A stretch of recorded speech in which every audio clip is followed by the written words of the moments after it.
دعوت کے مختلف شعبے ہیں. شرعی حدود میں رہتے ہوئے آپ جس شعبے سے کام کر سکتے ہو کر سکتے ہیں. ہمارے آقا نے خط و کتابت کے ذریعے سے بھی شاہان عجم کو، عجمی بادشاہوں کو خود نہیں لکھ سکتے تھے، اپنے صحابہ سے لکھوایا. معلوم یہ ہوا کہ دین کی دعوت کا ایک طریقہ خط و کتابت بھی ہے. کتاب لکھ کر کے اسلام کے پیغام کو عام اس طریقے سے بھی عام کر سکتے ہیں. کتاب چھپوا کر کے بھی عام کر سکتے ہیں. آپ میں اگر لکھنے کی صلاحیت نہیں ہے، چھپوانے کی تو صلاحیت ہے نا. اس لیے سے آپ یہ کام بھی کر سکتے ہو. اس صورت میں یہ بھی دعوت و تبلیغ ہی کا ایک کام ہوگا اور اسی کا ایک شعبہ ہوگا. بہرحال ہمارے آقا نے جو خط لکھوایا، قیصر روم کو جو دعوت دی خط کے ذریعے، اس کے الفاظ کیا تھے؟ اسلم، اسلام لے آؤ. اور اس کے بعد والا جملہ یہ تھا، جب اسلام لے آؤ گے تو چونکہ اسلام میں سراپا سلامتی ہے، جو بھی اسلام لے آئے گا وہ سلامت رہے گا. بخاری کے روایت ہیں. تو اسی سے یہ بات ثابت ہو گئی. خود آقا یہ فرماتے ہیں اسلام میں چونکہ سلامتی ہی سلامتی ہے، اور اسلام کے احکام میں بھی سلامتی ہی سلامتی ہے. ایک ایک حکم آپ اٹھا کر کے دیکھ لیجئے. جتنے بھی احکام ہیں ان کا تعلق عوامل سے ہو تو مناہی سے ہو تو. بس آخری بات سمیٹ لیتا ہوں. اسلام کے احکام کی کتنی قسمیں ہیں؟ بولو نا. 2 قسمیں ہیں. کتنی قسمیں؟ اوامر پہلی قسم، نواہی دوسری قسم. اوامر کا مطلب ہے وہ احکام جس میں کچھ کرنا ہوتا ہے، جیسے نماز پڑھنا، روزہ رکھنا، زکوٰۃ دینا، قرآن پڑھنا، کچھ کرنا ہوتا ہے، اس کو اوامر کہتے ہیں. اس کا تعلق اوامر سے ہے. نواہی جس میں بچنا ہوتا ہے، جھوٹ سے بچنا، غیبت سے، بولو نا بھائی، حسد سے بچنا، دھوکہ دینے سے بچنا، کسی کا حق ضائع کرنے سے بچنا. یہ 2 ہی قسم کے احکام ہیں نا. قرآن اور حدیث میں اسلام کے جتنے بھی احکام ہیں، یا تو اس کا تعلق کرنے سے ہے یا اس کا تعلق بچنے سے ہے. یہ دعویٰ ہے ہمارا. دیکھو میں سمجھانا یہ چاہتا ہوں، دارالسلام کا ایک مطلب علماء نے یہ بیان کیا ہے کہ اس سے مراد اسلام ہے. کیوں؟ اسلام کے جتنے بھی احکام ہیں اس میں سلامتی ہی سلامتی ہے، خیر ہی خیر ہے. مثلا 2 ہی مثال لیتا ہوں. ایک کرنے والی مثال، ایک بچنے والی مثال. کئی مثالیں ہیں، آپ ہر ایک کو آپ لے سکتے ہیں، اس معیار پر جانچ سکتے ہیں. اسلام نے انہی باتوں کا حکم دیا جس میں انسانیت کا نفع تھا، اور انہی باتوں سے بچنے کی تاکید کی، انہی باتوں سے روکا جس میں ہمارا اور انسانیت کا نقصان تھا. یہ ممکن نہیں ہے کہ کسی مفید چیز سے اسلام نے ہمیں روک دیا ہو اور کسی نقصان دینے والی چیز کا حکم دے دیا ہو. ایک اور بھی بات مجھے یاد آئی. میں نے ابھی آج صبح میں یہاں آنے کے بعد بات چیت کے دوران ایک تذکرہ کیا تھا، لیکن وہ ابھی لانا نہیں چاہتا میں، بات زیادہ پھیل جائے گی. جتنے بھی اسلام کے احکام ہیں اس کی یہ شان ہے، یہ خصوصیت صرف اسلام کی ہے کہ اس کے ہر حکم کے اندر کرنے میں انسانیت کا نفع ہے، اور جن چیزوں سے روکا ہے وہ ایسی بات تھی کہ اس کے کرنے سے انسان کا یا انسانیت کا نقصان. جیسے سچ اور جھوٹ. سچ کا حکم ہے چونکہ اس میں نفع ہے، اور جھوٹ سے روکا چونکہ اس میں یا تو اس کا یا کسی اور کا ہے نا.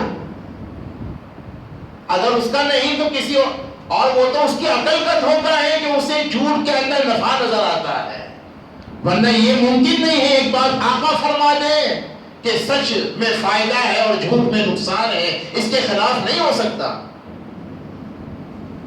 ایک اور جو مثال میں دینا چاہتا ہوں وہ یہ ہے،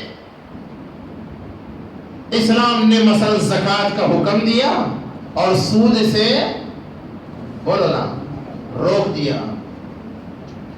ٹھیک ہے نا؟ میں یہ عرض کرنا چاہتا ہوں کہ جتنے بھی احکام ہیں کرنے کا جو حکم ہے اس میں یا تو ہمارا نفع ہے یا انسانیت کا نفع ہے، اور جتنی باتوں سے روکا یا تو اس میں ہمارا ذاتی نقصان ہے یا انسانیت کا نقصان ہے۔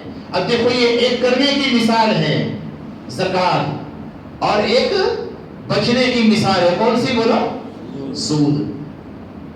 زکوٰۃ کی حقیقت کیا ہے اور سود کی حقیقت کیا ہے؟ 2 منٹ میں آپ کو سمجھاؤں گا۔ زکوٰۃ کی حقیقت پر اگر آپ غور کرو، مجموعی حیثیت سے اگر آپ ایک طرف زکوٰۃ کی حیثیت اور حقیقت میں غور کرو، دوسری طرف سود اور انٹرسٹ کی حقیقت اور اس کی حیثیت میں غور کرو، تو زکوٰۃ کی حیثیت اور حقیقت مجموعی حیثیت سے یہ ہے، امیروں سے لیا جائے اور ماشاءاللہ سمجھدار ہے نا؟ زکوٰۃ کی حقیقت اس کے علاوہ کچھ ہے؟ یہ ایک الگ ٹاپک ہے کہ کسے زکوٰۃ دینا افضل ہے، وہ آپ پوچھوں گے تب ہم بتلائیں گے، ساری باتیں ویسے ہی نہیں بتلائیں گے، سمجھے؟ تو بہرحال زکوٰۃ کی حقیقت، اس کی حیثیت اور خلاصہ تو یہی ہے نا، امیروں سے لو، اور حدیث میں بھی ہے تؤخذ من اغنیائہم فترد علی فقرائہم، یہ الگ بات ہے کہ اپنے ہی رشتہ داروں میں جو فقیر ہو حقدار ہو انہیں دینا افضل تو یہی ہے دوسروں کے مقابلے میں۔ یہ تو زکوٰۃ کی حقیقت اور حیثیت ہوئی کہ نہیں ہوئی؟ اب آپ سود میں غور کیجئے تو اس میں عموماً اس کی مجموعی حیثیت یہ ہے، اس کی حقیقت یہ ہے کہ غریبوں سے لو اور مجبوروں سے لو اور مالداروں کو، ایسا ہوتا ہی نہیں ہوتا۔ یہ الگ بات ہے کہ آج کا سسٹم چونکہ بہت بدل گیا ہے نا، سسٹم ہی بدل گیا، انسانوں نے انسانوں والی صفات چھوڑ دی ہے، الا ماشاءاللہ سسٹم بدل گیا۔ پہلے لوگ انتہائی مجبوری میں سود لیا کرتے تھے، آج سسٹم ایسا بنا ہوا ہے جو جتنا بڑا فیکٹریوں کا مالک اور جو جتنا بڑا بزنس مین، وہ اپنا بزنس اس کے بغیر کر ہی نہیں سکتا۔ یہاں بھی ایسا ہے،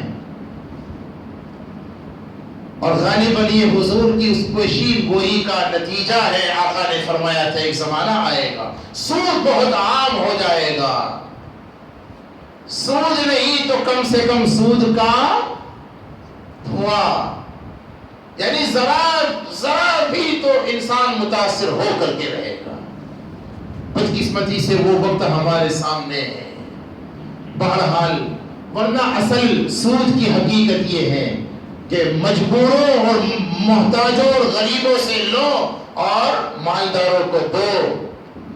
عقل کا بھی تقاضا یہ ہے کہ یہ ناجائز ہی ہونا چاہیے، اور ادھر زکوٰۃ کے سسٹم میں اگر غور کرتے ہیں تو عقل کا بھی تقاضا یہ ہے کہ یہ ہونا ہی چاہیے، چونکہ اس میں امیروں سے لیا جاتا ہے، غریبوں کو دیا جاتا ہے۔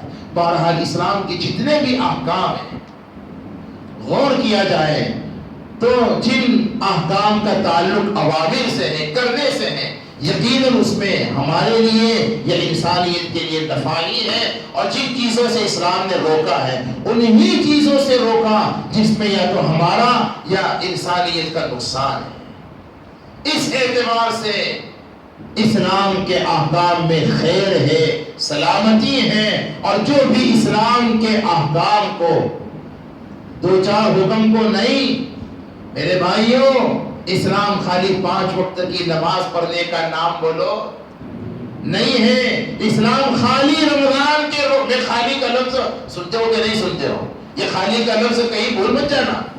خالی روزہ رکھنے کا نام نہیں ہے، خالی چند اعمال کا ہے۔ بہت غور سے یہ جملہ، خالی چند احکام اور اعمال کا اہتمام کرنے کا نام اسلام نہیں ہے۔ ساری زندگی تم امیر ہو تو غریب ہو تو خوشیوں میں ہو تو غمیوں میں ہو تو تندرستی میں ہو تو بیماری میں ہو تو اپنے ملک میں ہو تو سفر میں ہو تو ساری زندگی اللہ اور اس کے رسول کے طریقوں کے مطابق گزارنے کا نام اسلام ہے۔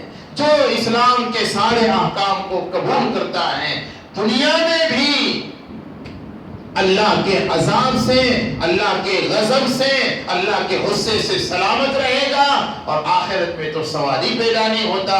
اس لیے اللہ تبارک و تعالی چاہتے ہیں کہ میرے بندے سلامتی کے ساتھ دنیا میں بھی رہیں، آخرت میں بھی رہیں۔ اللہ تبارک و تعالیٰ نے اس کی ہمیں دعوت دی ہے، واللہ یدعو الی دار السلام۔ تو یہاں سلامتی سے مراد یا تو جنت ہے یا اسلام کے احکام ہے۔ اللہ تعالیٰ ہم سب کو اسلام کے تمام احکام پر اپنی رضا اور خوشنودی کے لیے عمل کرنے کی اللہ تعالیٰ توفیق عطا فرما دیں، اور دنیا میں ہم سے اللہ وہ کام لے لے جو ہمیں آخرت میں اللہ کے فضل اور دارالسلام کا حقدار بنا دیں۔ اور جیسے آج یہاں آپ کے دارالسلام میں اللہ نے جمع کیا، اللہ ہمیں اپنے بھی دارالسلام میں جمع کر دے، صرف ہمیں ہی نہیں بلکہ پھر ایک مرتبہ ہمارے آباء و اجداد آدم علیہ السلام تک جتنے بھی ہیں ان کو بھی، اور ہمارے قیامت تک کی نسلوں کو،